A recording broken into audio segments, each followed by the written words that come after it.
What's up, Anamex fam? This is Tina Gomez, and I am co-writer and co-illustrator of the action manga series Anamex Beastormer and the mystery suspense series The Fortune series, which both are available on Amazon.com.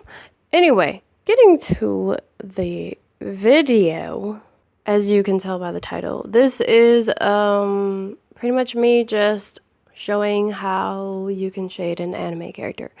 So I chose to do Frieza because who doesn't love Frieza? But before we get into shading Frieza, I'm gonna show you like a few simple ways of how to shade. I am using a black softcore Prismacolor pencil to do the shading. So first off, I just want to show the first simple thing you can do, and I like to also do this when I'm trying to get my pencil to not be as pointy, because when I'm shading, I don't want a super fine tip on my pencil because it easily shows your pencil strokes. So I like to do this to kind of smooth it out. But right here, I'm going to show you pretty much just to shade out like a simple straight line, or if you're drawing or shading something that has like a straight line in it, this is a pretty easy way to practice it. And if you want to practice it along with me, go right ahead.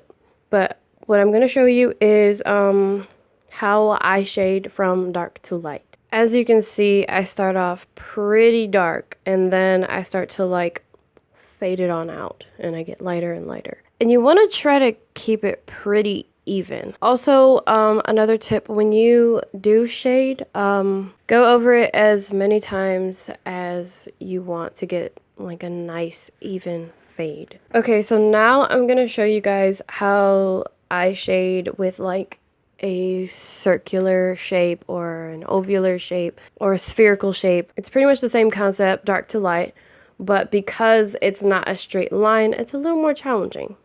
More challenging to keep everything faded out evenly. Okay, so now this is me pretty much showing you what you can do when your pencil, is pretty much shedding.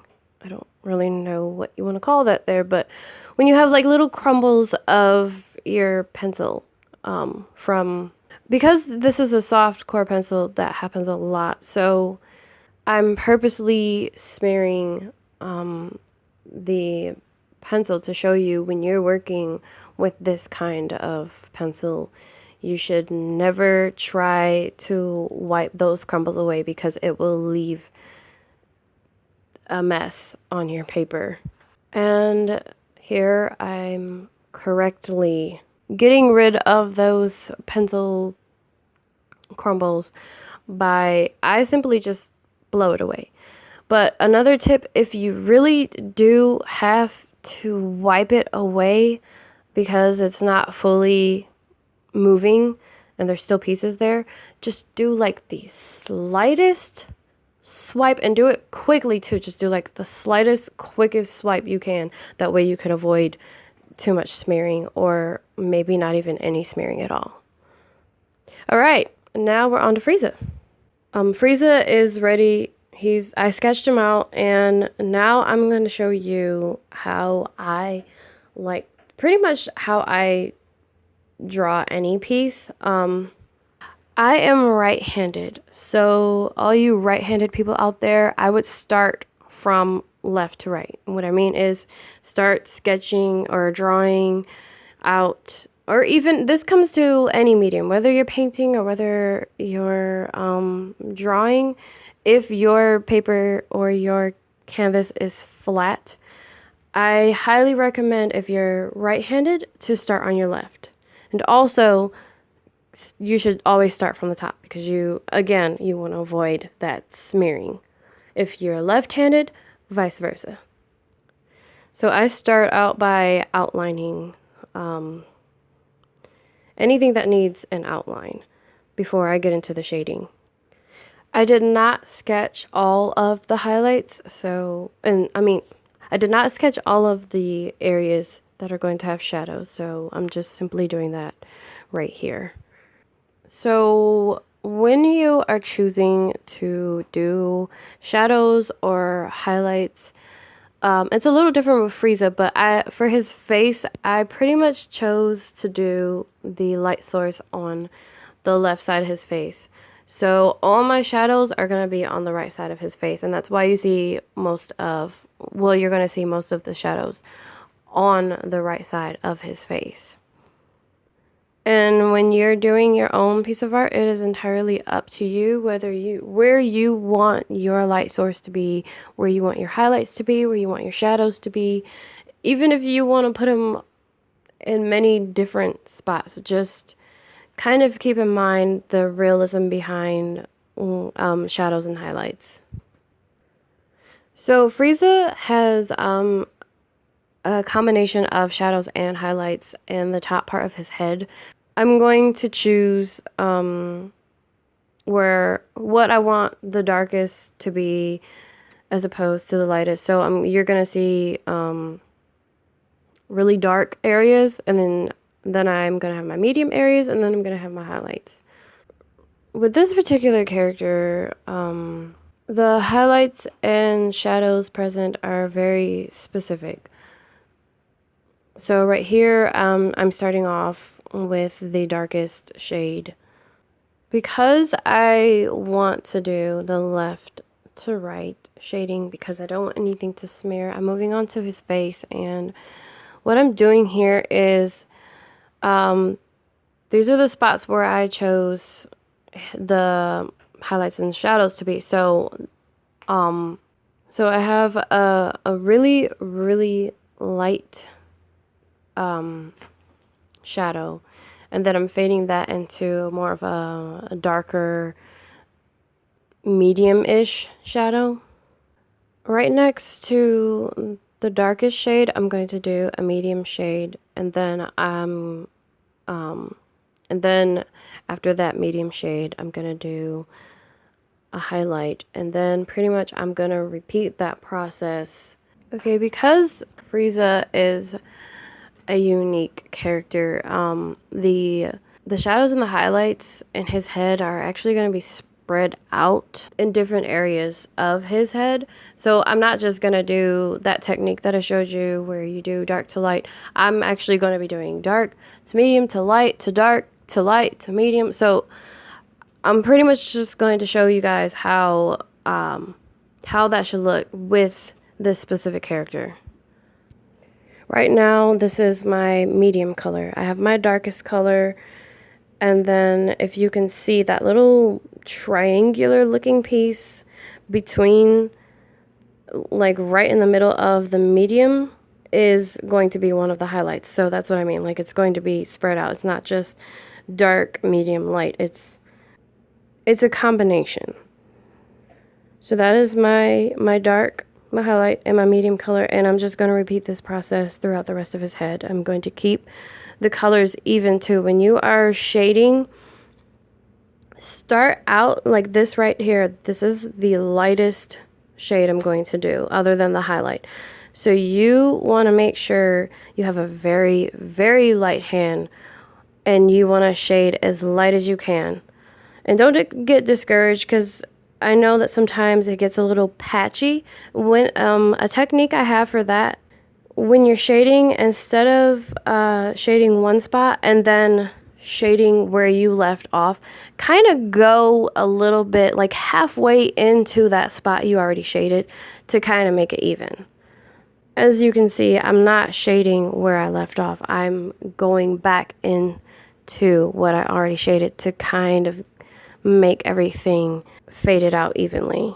Also, I obviously sketched Frieza out before I decided to shade him in, so you do want to go back and erase some of those darker, harsher lines that you sketched with. That way it can be a more even fade instead of like a fade with an outline. You don't want that outline there anymore.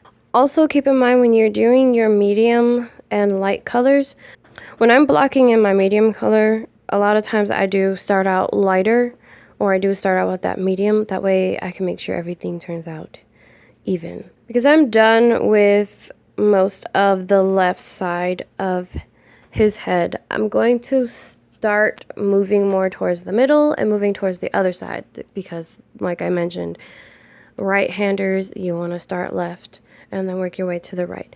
So because the left side of his head is mostly done, I'm starting to move on towards the right side. So I'm right here, I'm just starting more of the outlines. As you can see, I have not even outlined the other half of his head. So just always keep in mind, you don't want to smear. So right-handers, left to right, left-handers, right to left. Oh, and one more thing, keep a sharpener nearby, because once your pencil, especially soft core pencils, you're gonna do a lot of sharpening. So when I'm doing these outlines, I like to go in and sharpen my pencil, especially when you want to get those fine lines.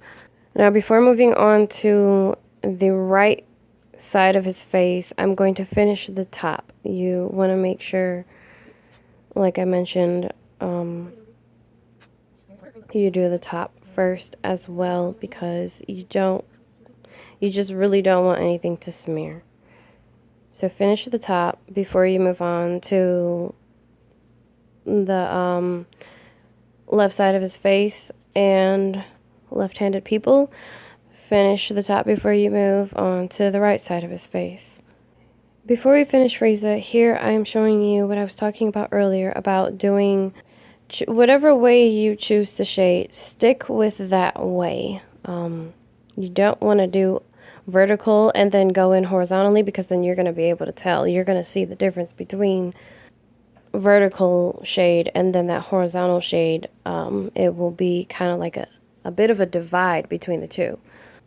And here is the correct way when you're choosing which way you want to shade, vertically or horizontally.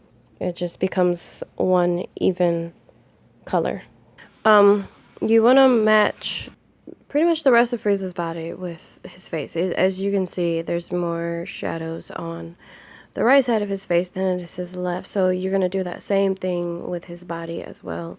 So as you can see, the right side of his neck is going to have those darker shades and more shadows like the right side of his face. So if you guys were doing this along with me, you have successfully sketched and shaded Frieza. Great job. So if you have any questions, any comments, leave it down below. Like, subscribe, comment, all that jazz.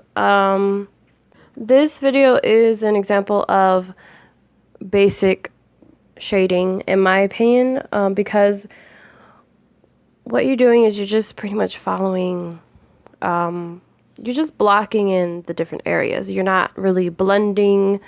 You are still doing that dark to light technique. You're picking your darks and your medium and your highlight and you stick with it, but you're not doing any blending. So in another video, I will show you more advanced shading techniques. So if you made it all the way to the end of the video, thank you so much for watching. So if you want to learn more advanced shading techniques, stay tuned and that video will be coming soon. Thanks for watching, and we'll be back with much more.